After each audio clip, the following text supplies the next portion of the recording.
அனைவருக்கும் வணக்கம். இது நம்முடைய வேந்தனை எஸ் அகாடமி. நான் உங்கள் கூகுள். வாரம் வாரம் கரண்ட் அஃபேர்ஸ் நடப்பு நிகழ்வுகளோட நாங்கள் உங்களை சந்திச்சுட்டு இருக்கிறோம். அந்த வகையில இந்த வாரம் நம்மளுடைய பழைய டாபிக்கான எக்கனாமிக்ஸுக்கு போக போறோம். எக்கனாமிக்ஸ்ல அடுத்தடுத்த வகுப்புகளுக்கு போக போறோம்.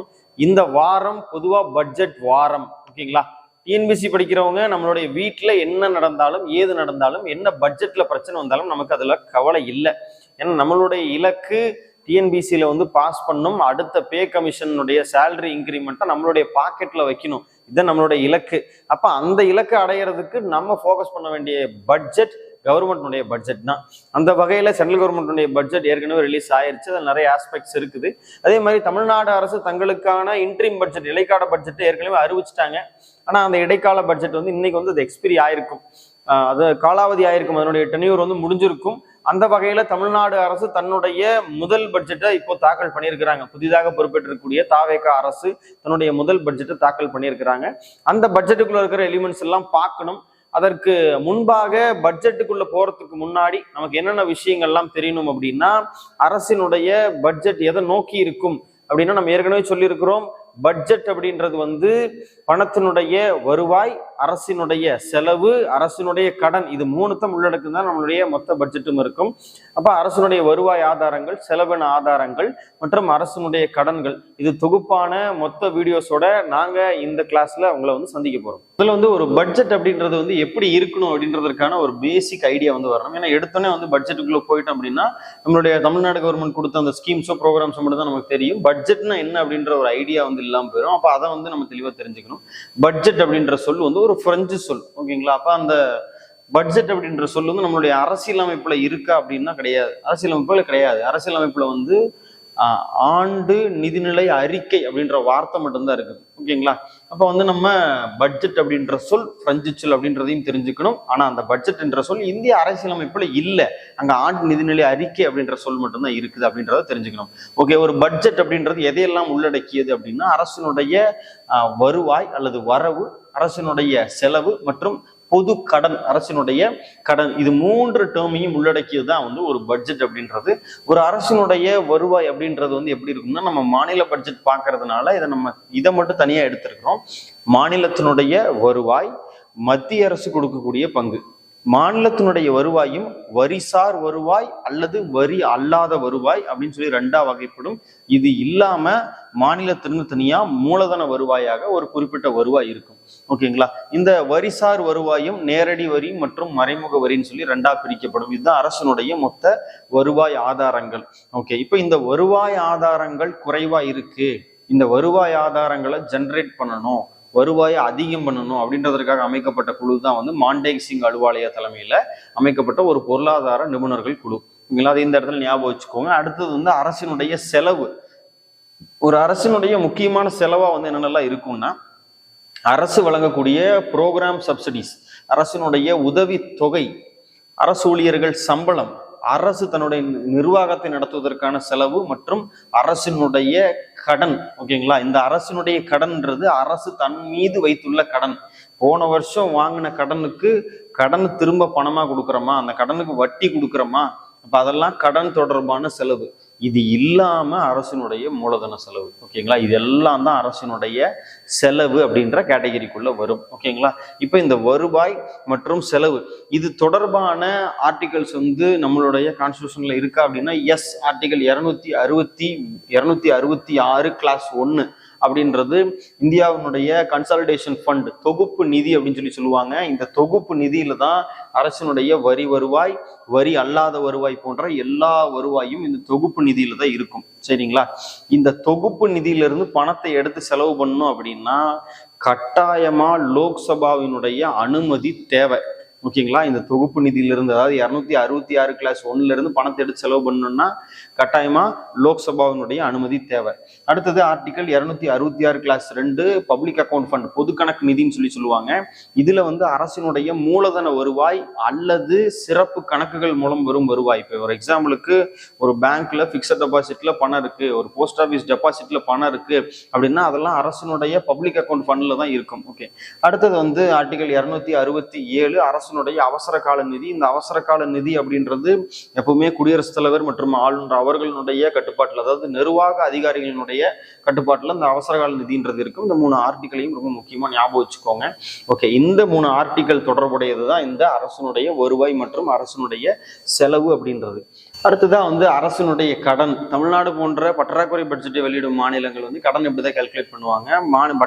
பட்ஜெட்ல வந்து ஜீரோ பட்ஜெட்ன்றது இருக்குது, அதாவது வருவாயும் செலவும் சமமா இருக்குதுன்ற பட்ஜெட் இருக்குது. பிளஸ் சர்ப்ளஸ் பட்ஜெட், வருவாய் வந்து கூட இருக்குதுன்ற பட்ஜெட் இருக்குது. பற்றாக்குறை பட்ஜெட் இருக்குது. தமிழ்நாடு பற்றாக்குறை பட்ஜெட் வெளியிடுறாங்க. அப்போ பற்றாக்குறை பட்ஜெட் வெளியிடும் மாநிலங்கள் எப்பவுமே செலவுல இருந்து வருவாயை கழிச்சா எவ்வளவு பணம் இருக்கோ அந்த பணத்தை வந்து கடன் வாங்குவாங்க. ஓகேங்களா? இப்போ இந்த கடன் அப்படிங்கிறதும் பற்றாக்குறை அப்படின்றதும் வந்து வேற வேற. பற்றாக்குறை, நிதி பற்றாக்குறை அப்படின்றது என்னன்னா, மூலதனம் இல்லாத செலவு. இந்த மொத்த செலவு இருக்கு பாத்தீங்களா, இதுல வந்து மூலதனத்தை மட்டும் நீங்க கணக்குல எடுத்துக்காதீங்க. மீதி இருக்கிற நாளை இந்த இடத்துல செலவா கால்குலேட் பண்ணுவாங்க. ஓகேங்களா? இந்த பற்றாக்குறை கணக்கிடும் போது அதுல மூலதனத்தை மட்டும் நம்ம கன்சிடர் பண்ண மாட்டோம். கேபிட்டல் இன்வெஸ்ட்மெண்ட் மட்டும் நம்ம கன்சிடர் பண்ண மாட்டோம். மூலதனத்தை கழிச்ச செலவுல இருந்து வருவாயை கழிக்கும் போது கிடைக்கிற வேல்யூ தான் நம்மளுடைய பற்றாக்குறை அப்படின்றது. ஓகேங்களா? அதனால கடன் அப்படின்றது ரொம்ப அதிகமா இருக்கும். ஏன்னா அதுல நம்ம இன்வெஸ்ட்மெண்ட்டுக்காக ஸ்பெண்ட் பண்ற ஃபண்டும் இருக்குது. அது இல்லாம அதுல இருந்து பாதி அளவுக்கு தான் பற்றாக்குறை அப்படின்றது இருக்கும். ஓகேங்களா? இது ரெண்டும் வேற வேற, ஒண்ணு கிடையாது. கடனுக்குள்ள பற்றாக்குறையும் இருக்கும், அதை மட்டும் ஞாபகம் வச்சுக்கோங்க. ஓகே, அடுத்ததா ஒரு பட்ஜெட் வந்து எப்படி இருக்கணும் அப்படின்றதற்கான ஒரு விளக்கம் வந்து பார்த்துக்கலாம். ஒரு பட்ஜெட் அப்படின்னா அதுல குரோத்துக்கான எலிமெண்ட்ஸ் இருக்கணும். வளர்ச்சினா உடனடியாக ஒரு 6 மாசத்துல, ஒரு வருஷத்துல என்ன நடக்குது அப்படின்ற வளர்ச்சிக்கான இலக்குகள் இருக்கணும். அடுத்து டெவலப்மெண்ட். ஒரு பிரச்சனை இருக்குது இந்த சமூகத்துல, பெண்களுக்கு வந்து படிக்கிறதுக்கு வழியே இல்லை, அப்போ ஒரு 10 வருஷம் 20 வருஷம் டார்கெட் எடுத்துக்கிட்டு எல்லா பெண்களையும் ஸ்கூலுக்கு அனுப்பணும் அப்படின்றத வளர்ச்சி. ஓகே, அப்படின்றத டெவலப்மெண்ட். அப்ப டெவலப்மெண்ட்டுக்கான இலக்குகள் இருக்கணும். அப்ப டெவலப்மெண்ட் அப்படின்றது ஒரு நீண்ட கால கருத்துரு. ஓகேங்களா? முன்னேற்றம், மேம்பாடு அப்படின்றது ஒரு நீண்ட கால கருத்துரு. 10 வருஷம் 20 வருஷம் எடுத்துக்கும். ஓகே, அப்ப குரோத்துக்கான எலிமெண்ட்டும் இருக்கணும், டெவலப்மெண்ட்டுக்கான எலிமெண்ட் இருக்கணும். இது இல்லாம கண்டிப்பாக ஒரு பட்ஜெட்ல இன்வெஸ்ட்மெண்ட் இருக்கணும். இன்வெஸ்ட்மெண்ட் இருந்தாதான் அரசுனால ரிட்டர்ன் எடுக்க முடியும். பிளஸ் சப்சிடி கொடுக்கலாம். மூலதனத்து இல்லாம மானியங்கள், உதவித்தொகை கொடுக்கலாம். ஆனா அந்த உதவித்தொகை அப்படின்றது பணமா கொடுக்கறது மட்டும் உதவித்தொகை கிடையாது. ஓகேங்களா?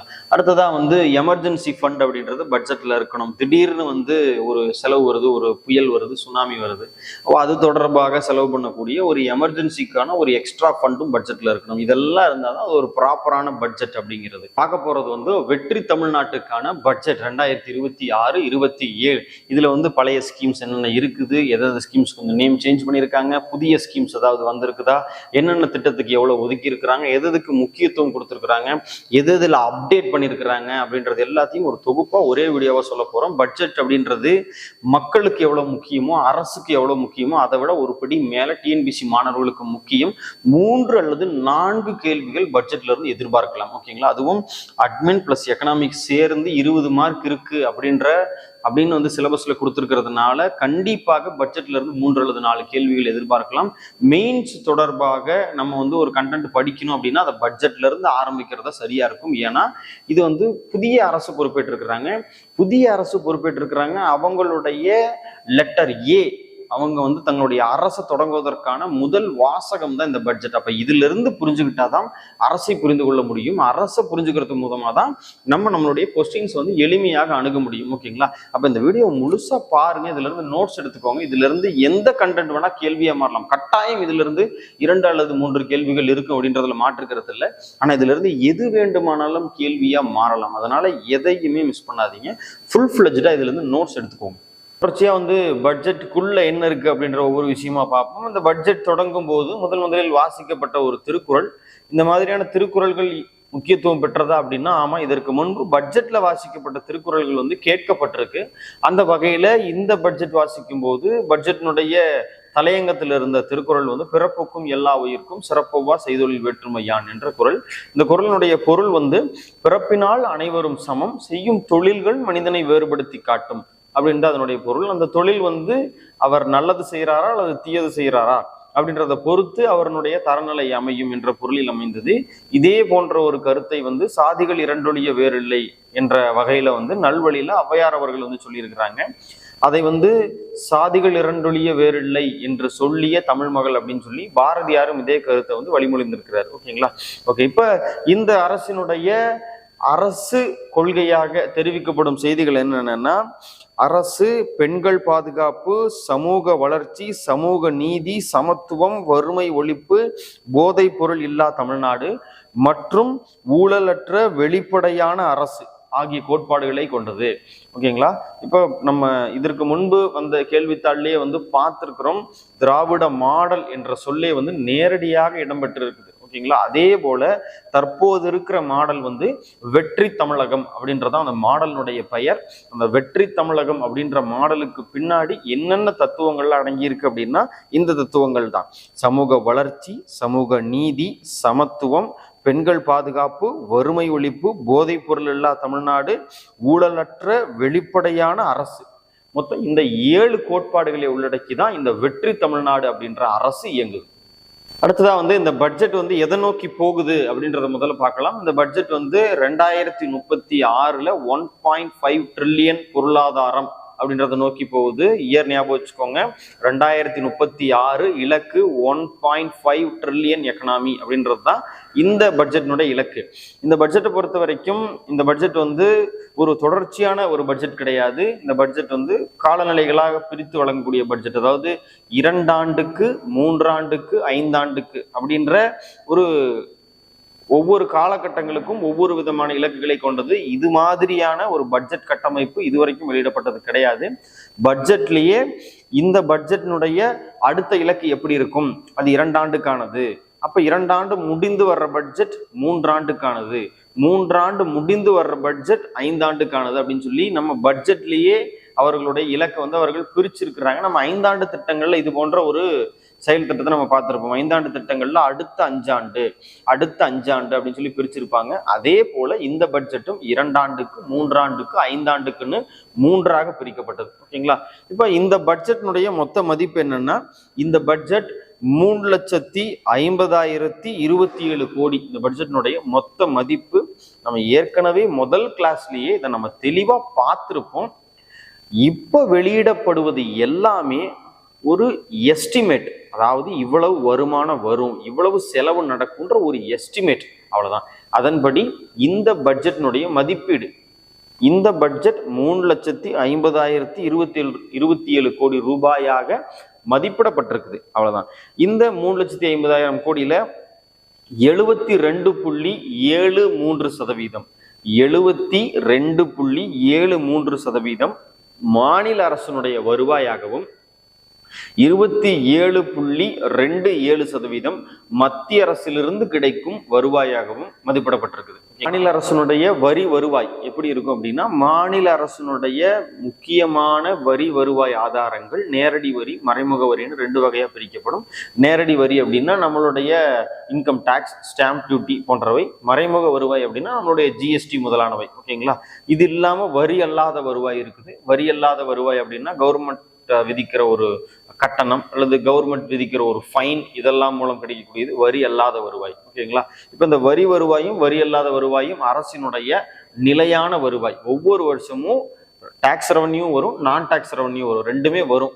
இப்ப நிலை அல்லாத வருவாய் அப்படின்னா என்னன்னா, அரசு தன்னுடைய மூலதனங்களை விற்பதன் மூலம் திரட்டக்கூடிய வருவாய் நிலை அல்லாத வருவாய். அது ஒரு வருஷம் இருக்கும், ஒரு வருஷம் இருக்காது. ஓகேங்களா? அப்ப அந்த மொத்த ரேஞ்ச் எவ்வளவு அப்படின்றத பாத்துக்கலாம். கவர்மெண்ட்னுடைய ஓன் டாக்ஸ் ரெவன்யூ 2,26,740 கோடி.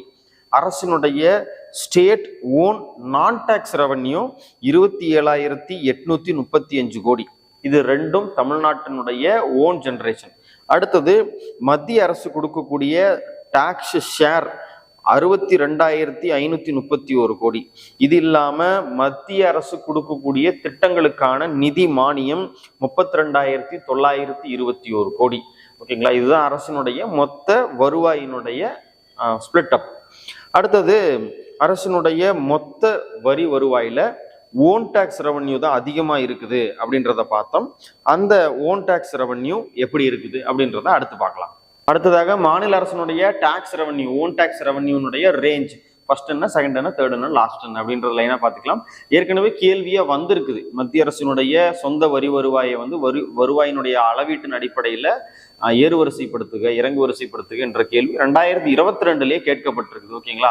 அப்ப அந்த மாதிரியான கேள்விக்கு மாநில அரசுக்கும் நம்ம தயாராகிக்கலாம். அந்த அடிப்படையில் பார்த்தோம்னா மாநில அரசினுடைய மிக அதிக வருவாய் வந்து கமர்ஷியல் டாக்ஸ் மூலமாக வருது. வணிக வரி மூலமாக 68.9% கமர்ஷியல் டாக்ஸ் மூலமாகவும், அடுத்தது மாநில அரசினுடைய ஸ்டாம்ப் அண்ட் ரெஜிஸ்ட்ரேஷன்ல வந்து 15.5%, மாநிலத்தினுடைய ஸ்டேட் எக்ஸைஸ்ல இருந்து 6.2%, மோட்டார் வெஹிக்கிள் மூலமாக வரக்கூடிய அந்த டாக்ஸ்ல இருந்து 6.6%, மற்ற வரி வருவாய்கள் 2.8% இருக்குது. ஓகேங்களா? இந்த அளவீட்டை மட்டும் தெரிஞ்சுக்கோங்க. இப்போ கம்பல்சரியா அந்த ரேஞ்சாவது மினிமம் தெரியணும். ஏன்னா இதுவும் ஏற்கனவே கேட்கப்பட்ட கேள்விதான். மாநில அரசினுடைய மிக முக்கியமான வருவாய் ஆதாரங்களை தேர்ந்தெடுக்க அந்த ஆப்ஷன்ல என்னென்ன இருந்தது அப்படின்னா ஸ்டாம்ப் அண்ட் எலக்ட்ரிசிட்டி அப்படின்றது இருந்தது. அப்போ ஸ்டேட் கவர்மெண்ட்னுடைய முக்கியமான ரெவன்யூ சோர்ஸா எலக்ட்ரிசிட்டியும் ஸ்டாம்ப்ஸும் வந்து இருக்குது அப்படின்றது. அப்ப இந்த பட்ஜெட்ல இந்த பாயிண்ட் நமக்கு தெரிஞ்சது அப்படின்னா அங்க இந்த மாதிரியான ஆப்ஷன்ஸ் கொடுக்குறப்ப நம்மளால செலக்ட் பண்ண முடியும். அடுத்ததா வந்து மாநிலத்தினுடைய வரி வருவாயில, மாநிலத்தினுடைய மொத்த வருவாயில ஒரு ரூபாய் எவ்வாறு திரட்டப்படுது அப்படின்றது இது ரொம்ப முக்கியமான விஷயம். ₹1 எப்படி ஜென்ரேட் பண்றாங்க, ₹1 எப்படி செலவு பண்றாங்க அப்படின்றது ரொம்ப ரொம்ப ரொம்ப ரொம்ப முக்கியமான விஷயம். இதை கண்டிப்பா நோட் பண்ணிக்கோங்க. ஃபர்ஸ்ட், மாநிலத்தினுடைய வருவாய் ஆதாரத்திலிருந்து ₹1 எப்படி திரட்டப்படுது. மாநிலத்தினுடைய சொந்த வரி வருவாய் 43.3%. அடுத்தது, மாநிலத்தில் மத்திய அரசு மாநிலத்திற்காக தருவது 11.9%. அடுத்தது, மாநிலத்தினுடைய வரி அல்லாத வருவாய் 5.3%. ஒன்றிய அரசிலிருந்து கிடைக்கக்கூடிய மானியம் 6.3%. கடனினுடைய மூலதன வரவாக நமக்கு வரக்கூடியது 0.1%. இது எல்லாம் பத்தாம நம்ம வாங்கக்கூடியது தான் கடன். அந்த கடனுடைய அளவு 33%. ஓகேங்களா? இப்போ 3ல் 1 பங்கு கடன் வாங்குறோம், 33% கடன் வாங்குறோம். இது இல்லாம 43.3% மாநிலத்தினுடைய சொந்த வரி வருவாயாகவும், மத்திய அரசினுடைய வரி பங்கா 11.9%, மாநிலத்தினுடைய வரி அல்லாத வருவாயா 5.3%, மத்திய அரசிடமிருந்து கிடைக்கக்கூடிய உதவி மானியமாக 6.3% இருக்குது. ஓகேங்களா? இப்படிதான் வந்து ₹1 அப்படின்றது ஜென்ரேட் செய்யப்படுது. ₹1 அப்படின்றது நம்மளுடைய வருவாயாக திரட்டப்படுது. அடுத்தது, அந்த ₹1 எப்படி செலவு செய்யப்படுது அப்படின்றத பார்க்கலாம். நம்ம முன்னமே வந்து பார்த்திருந்தோம், ஒரு அரசனுடைய செலவுகள் வந்து எதை அடிப்படையா கொண்டு இருக்கணும் அப்படின்றத நம்ம முன்னாடியே பார்த்திருந்தோம். அந்த வகையில எல்லாமே வந்து ஃபுல்ஃபில் ஆயிருக்கா அப்படின்றத பார்த்துக்கலாம்.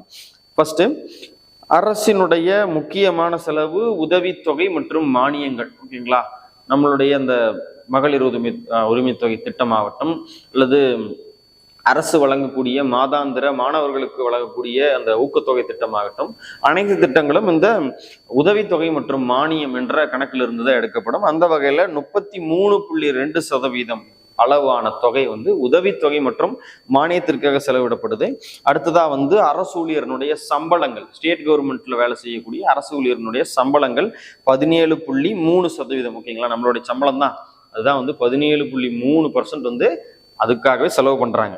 ஓகேங்களா? அடுத்தது வந்து கடன் வாங்கின கடனை திரும்ப கொடுக்கணும் இல்லைங்களா? அப்ப அந்த கடன் திரும்ப கொடுக்கறதுக்காக 9.9% செலவு பண்றாங்க. அந்த கடனினுடைய இதற்கு முன்பு பெற்ற கடனுக்கான வட்டியாக 15% செலவு பண்றாங்க. ஓகேங்களா? அப்ப இது ரெண்டுத்தையும் ஆட் பண்ணுங்க. அப்போ 15% வட்டி கட்டுறாங்க, 9.9% கிட்டத்தட்ட 10% வச்சுக்கோங்க, 9.9% கடனை திரும்ப செலுத்துறாங்க. 5% வட்டி, 10% கடனை திரும்ப செலுத்துறதுக்கு. அப்ப மொத்தம் எவ்வளவு? 25%. ஓகேங்களா? அப்ப கடன் வாங்குற அளவு எவ்வளவு? 33%. திரும்ப செலுத்துற அளவு எவ்வளவு? 25%. ஓகேங்களா? இதனாலதான் கடன் அப்படின்றது குறையாம தொடர்ந்து ஏறிக்கிட்டே போறதுக்கான காரணம் இதுதான். ₹33 கடன் வாங்கிட்டு ₹25 மட்டும் திரும்ப கொடுக்குறப்ப கடன் அப்படின்றது தொடர்ச்சியாக ஏறத்தான் செய்யும். ஓகேங்களா? அப்ப அந்த புரிதலுக்காக சொன்னோம். ஓகே, இப்போ நீங்க இந்த செலவிடப்படுறது முக்கியமா நோட் பண்ணிக்கோங்க. உதவித்தொகை மற்றும் மானியங்கள்ல 33.2, அரசினுடைய வட்டி செலுத்துதலாக 15%, கடனை திரும்ப செலுத்தும் அளவு 9.9%, அரசு ஊழியர்களுடைய சம்பளம் 17.3%, ஓய்வூதியம் மற்றும் ஓய்வு கால பிற பலன்கள் 2 விதமான ஓய்வூதிய திட்டம் இருக்குது. ஒன்று வந்து கான்ட்ரிபியூட்டட் பென்ஷன் ஸ்கீம் என்று சொல்லக்கூடியது, இன்னொன்று வந்து சிங்கிள் டைம் செட்டில்மெண்ட் என்று சொல்லக்கூடியது. 2 வகையான ஓய்வூதிய திட்டங்களுக்காக 8%. அடுத்தது கவர்மெண்ட் வந்து லோன் கொடுப்பாங்க இல்லைங்களா, பல்வேறு திட்டங்களுக்கு மற்றும் தனியார்களுக்கு லோன் கொடுப்பாங்க இல்லைங்களா, அந்த வகையில 1.9%. அடுத்தது அரசினுடைய ரெகுலர் ஆப்ரேஷன்ஸ், ஒரு அரசு இயந்திரத்தை நடத்தணும் இல்ல, அதற்கான செலவா 3.8%. இது எல்லாம் போக மிச்சம் இருக்கும் தொகை தான் ரொம்ப ரொம்ப முக்கியமானது, அரசினுடைய மூலதன செலவு அப்படிங்கிறது. ஓகேங்களா, அந்த மூலதன செலவு அப்படிங்கிறது இன்றைய சூழல்ல இந்த பட்ஜெட்ல 10.9% மூலதன செலவா இருக்குது. ஓகேங்களா, இப்ப எப்பவுமே கடன் எவ்வளவு வாங்குறோம், 33 ரூபா கடன் வாங்குறோம். அதுல எவ்வளவு இன்வெஸ்ட் பண்றோம், எவ்வளவு மூலதனமா செலவிடுறோம், கிட்டத்தட்ட 11% செலவிடுறோம். அப்ப அந்த 33ல இருந்து இந்த 11 கழிச்சுட்டா பேலன்ஸ் இருக்கிறது 22 ரூபா. ஓகேங்களா, அந்த 22 ரூபாயை குறைக்கிறதுக்கு தான் அரசு போராடும். ஓகேங்களா, கடன் வாங்கி மூலதனம் செய்யறத எந்த ஒரு அரசும் ஒரு குறையாக கருத மாட்டாங்க. சரிங்களா, இந்த ஒரு பேசிக்கான புரிதல் நமக்கு இந்த பட்ஜெட்ல இருந்து தெரியணும். அடுத்ததாக முக்கியமான துறைகள், அந்தந்த துறைக்கு எவ்வளவு ஒதுக்கப்பட்டது அப்படின்றது, இதுவும் ஏற்கனவே டிஎன்பிஎஸ்சியில் கேட்கப்பட்ட கேள்வி. பட்ஜெட்ல இருந்து கேள்வி இல்லாத கொஸ்டின் பேப்பரே இருக்காதுங்க. ஓகேங்களா, பட்ஜெட்ன்றது ஓப்பன் சோர்ஸ், என்னை படிச்சுக்கோ என்கிட்ட இருந்து கொஸ்டின் வரும் என்று சொல்லக்கூடிய ஒரு ஓப்பன் சோர்ஸ் தான் வந்து பட்ஜெட் அப்படிங்கிறது. அப்ப இந்த பட்ஜெட்ல இருந்து இதற்கு முன்பு கேட்கப்பட்ட கேள்வியில ரொம்ப நுணுக்கமான கேள்வி, இந்த துறை ரீதியா எவ்வளவு ஒதுக்கப்பட்டது அப்படின்றது, ஆதி திராவிடர் நலத்துறைக்காக எவ்வளவு ஒதுக்கப்பட்டது என்பது 2024 கேட்கப்பட்ட ஒரு கேள்வி. இந்த நியூமரிக்கல் வேல்யூ சேஞ்ச் பண்ணி கொடுத்தாங்க. அதாவது நம்ம வந்து ஒரு அப்ராக்சிமேட்டா படிச்சுட்டு போயிருப்போம், 2500 கோடி அப்படின்னு அப்ராக்சிமேட்டா படிச்சுட்டு போயிருப்போம். ஆனா ஆப்ஷன் எப்படி இருந்ததுன்னா 2562 கோடியா, 2563 கோடியா, 64 கோடியா, 65 கோடியான்ற கடைசி டேர்மை மாத்தின மாதிரியான ஆப்ஷன்ஸ் வந்து கொடுத்துருந்தாங்க. அப்போ அந்த மாதிரியான கொஸ்டினுக்கு நம்ம தயாராகிக்கணும். பட்ஜெட்டை பொறுத்த வரைக்கும் கொஞ்சம் நுணுக்கமாக எல்லா டேட்டாவும் படிச்சுக்கணும். அந்த வகையில் துறை ரீதியாக செக் பண்ணிக்கலாம். First education department. எஜுகேஷன்னா நம்மளுடைய பள்ளி கல்வித்துறை மற்றும் உயர்கல்வித்துறை, கல்லூரிக்கான கல்விக்கு ரெண்டுத்தையும் சேர்த்து 52,920 கோடி ஒதுக்கப்பட்டிருக்குது. அடுத்தது ஊரக வளர்ச்சித்துறை, ரூரல் டெவலப்மெண்ட்டுக்காக 39,609 கோடியும், அர்பன் டெவலப்மெண்ட் கிராம வளர்ச்சிக்காக 38,715 கோடியும், உடல் நலம் மற்றும் சுற்றுச்சூழல் இதற்காக ஹெல்த் டிபார்ட்மெண்ட்ல 23,357 கோடியும், அடுத்தது ஃபுட் அண்ட் கோஆபரேஷன் டிபார்ட்மெண்ட்டுக்காக 22,859 கோடியும், அடுத்தது ஹைவேக்காக, ஓகே நம்மளுடைய ஹைவேவை பொறுத்த வரைக்கும் இந்த இடத்துலயே தெரிஞ்சுக்கோங்க, மாவட்ட சாலைகள் மற்றும் கிராம சாலைகளினுடைய பராமரிப்பு மாநில அரசினுடைய பங்கு. ஓகேங்களா, தேசிய நெடுஞ்சாலைகள் எல்லாமே மத்திய அரசினுடைய பங்கு. ஓகேங்களா, தமிழ்நாட்டுக்குள்ள ஒரு நேஷனல் ஹைவே இருக்குது, ஒரு என்ஹெச் இருக்குது அப்படின்னா அதை பராமரிப்பது மாநில அரசினுடைய பணி கிடையாது. மாநில அரசினுடைய பணி ஒரு கிராமத்தையும் நகரத்தையும் இணைக்கக்கூடிய கிராம சாலைகள், ஒரு நகரத்தையும் இன்னொரு நகரத்தையும் இணைக்கக்கூடிய மாவட்ட சாலைகள், நகரத்தையும் மாநிலத்தின் தலைநகரத்தையும் இணைக்கக்கூடிய மாநில சாலைகள், இது 3 பராமரிக்கிறது மட்டும்தான் மாநிலத்தினுடைய வேலை. தேசிய நெடுஞ்சாலையை பராமரிப்பது மாநிலத்தினுடைய வேலை கிடையாது. ஓகேங்களா, 1995 நேஷனல் ஹைவே டிபார்ட்மெண்ட் ஓப்பன் பண்ணியிருப்பாங்க சென்ட்ரலைஸ்டா, அதையும் இந்த இடத்துல ஞாபகம் வச்சுக்கோங்க. ஓகே, இப்ப நம்மளுடைய தமிழ்நாட்டில் ஹைவேஸ்க்காக 21,524 கோடி ஒதுக்கப்பட்டிருக்குது. அடுத்தது எனர்ஜி டிபார்ட்மெண்ட்டுக்காக 15,828 கோடி ஒதுக்கப்பட்டிருக்குது. காவல்துறைக்காக 14,552 கோடி ஒதுக்கப்பட்டிருக்குது. அடுத்து டிரான்ஸ்போர்ட் டிபார்ட்மெண்ட்டுக்காக 13,561 கோடி ஒதுக்கப்பட்டிருக்குது. அடுத்தது சமூக நீதித்துறை சோசியல் வெல்ஃபேர் டிபார்ட்மெண்ட்டுக்காக 9,819 கோடி ஒதுக்கப்பட்டிருக்குது. அடுத்தது வாட்டர் ரிசோர்ஸ் டிபார்ட்மெண்ட்டுக்காக 9,264 கோடி ஒதுக்கப்பட்டிருக்குது. அடுத்தது இண்டஸ்ட்ரியல் அண்ட் எம்எஸ்எம்இ துறைக்காக 6,556 கோடி ஒதுக்கப்பட்டிருக்குது. அடுத்தது சமூக நீதித்துறைக்காக 3,938 கோடி ஒதுக்கப்பட்டிருக்குது. இந்த சமூக நீதித்துறைக்காக ஒதுக்கப்பட்டது தான் நான் ஏற்கனவே கேள்வியில் கேட்டாங்கன்னு சொன்னேன். இதை இப்போ முக்கியமான 2 துறைக்கு வரலாம். ஒன்று வந்து சமூக நீதித்துறை, இன்னொன்று வந்து சமூக நலத்துறை. ஓகேங்களா. இந்த சமூக நீதித்துறை அப்படின்றது புதிதாக பெயர் மாற்றம் செய்யப்பட்டிருக்குது. இதற்கு முன்பு ஆதிதிராவிடர் நலத்துறையாக இது இருந்தது. அதை வந்து சமூக நீதித்துறை அப்படின்னு சொல்லி சேஞ்ச் பண்ணியிருக்காங்க. இதுதான் வந்து ஏற்கனவே நான் கேள்வியே கேட்கப்பட்டதுன்னு சொன்னேன்ல, இந்த ஆதிதிராவிடர் நலத்துறையினுடைய பட்ஜெட் வேல்யூ தான் கேள்வியே கேட்கப்பட்டது. இப்போ அதனுடைய பெயர் வந்து சமூக நீதித்துறை. ஓகேங்களா. இப்போ அந்த சமூக நீதித்துறைக்காக ஒதுக்கப்பட்ட பட்ஜெட் வந்து 3938 கோடி. அடுத்தது வந்து சமூக நலத்துறை, அது சோசியல் ஜஸ்டிஸ், சமூக நீதி, இது சமூக நலன், சோசியல் வெல்ஃபேர். இந்த சோசியல் வெல்ஃபேர் அப்படின்றவங்க தான் பெண்கள் தொடர்பான திட்டங்களையும் ஐசிடிஎஸ் தொடர்பான திட்டங்கள் மேஜரா இருக்கிற எல்லா ஸ்கீம்ஸையும் பார்த்துக்கிறவங்க இந்த சோசியல் வெல்ஃபேர் டிபார்ட்மெண்ட்ல இருக்கிறவங்க. இருக்கிறதுலேயே டிஎன்பிஎஸ்சியில் சூஸ் பண்றவங்க இந்த டிபார்ட்மெண்ட்ல தான் அதிக வேலை இருக்கும் அப்படின்னா அது எந்த டிபார்ட்மெண்ட்னா சோசியல் வெல்ஃபேர் டிபார்ட்மெண்ட்டாக தான் இருக்கும். ஓகேங்களா. இதெல்லாம் சொன்னது ஞாபகம் வச்சுக்கோங்க, 2 இருக்கு, குழப்பிக்க வேணான்றதுக்காக இதெல்லாம் சொல்றோம். அப்போ அந்த சோசியல் வெல்ஃபேர் டிபார்ட்மெண்ட்டுக்காக 9819 கோடி ரூபாய் வந்து ஒதுக்கப்பட்டிருக்கு. இதை வந்து இவ்வளோ இதா சொல்றதுக்கான விளக்கமா சொல்றதுக்கு காரணம் என்னன்னா, புதிதாக வர்றவங்களுக்கு டிஎன்பிஎஸ்சிக்குள்ள புதிதாக வர்றவங்களுக்கு இந்த புரிதல் வர்றதுக்கு கொஞ்சம் நாள் தாமதம் ஆகும். ஆனால் இப்போ அந்த டைம் பீரியட் இல்லை, எக்ஸாம் வந்துருச்சுன்றதுனால வீடியோலேயே இதெல்லாம் சொல்கிறோம். ஏன்னா வேந்தனில் புதிதாக வர்ற மாணவர்களையும் அதிகமாக கருத்தில் கொள்கிறோம் அப்படின்றதுனால இந்த விஷயம்லாம் சேர்த்து சொல்கிறோம். அப்போ அந்த வகையில் தனித்தனியாக பிரிச்சு ஞாபகம் வச்சுக்கோங்க. சமூக நீதித்துறை அப்படின்றது வேறு, அவங்க வந்து ஆதிதிராவிடர் நலத்துறை, அதாவது எஸ்சி எஸ்சிஏ எஸ்டி போன்ற ஷெடியூல்டு அவங்களுக்கான துறை வந்து சமூக நீதித்துறையாகவும், இது இல்லாமல் பெண்கள், குழந்தைகள், முதியவர்கள், சமூகத்தில் பின்தங்கியவர்கள் போன்றோருக்கான திட்டங்களை ஹேண்டில் பண்றவங்களாக சமூக சோசியல் வெல்ஃபேர் அப்படின்ற டிபார்ட்மெண்ட்டாக 2ஆ வந்து பிரிச்சு வச்சிருக்கிறாங்க. இந்த சோசியல் வெல்ஃபேர் டிபார்ட்மெண்ட் கூட இதற்கு முந்தைய காலங்களில் பெண்கள் நீதி மற்றும் பெண்கள் அதிகாரமளித்தல் துறை என்ற பெயர்ல இருந்தது.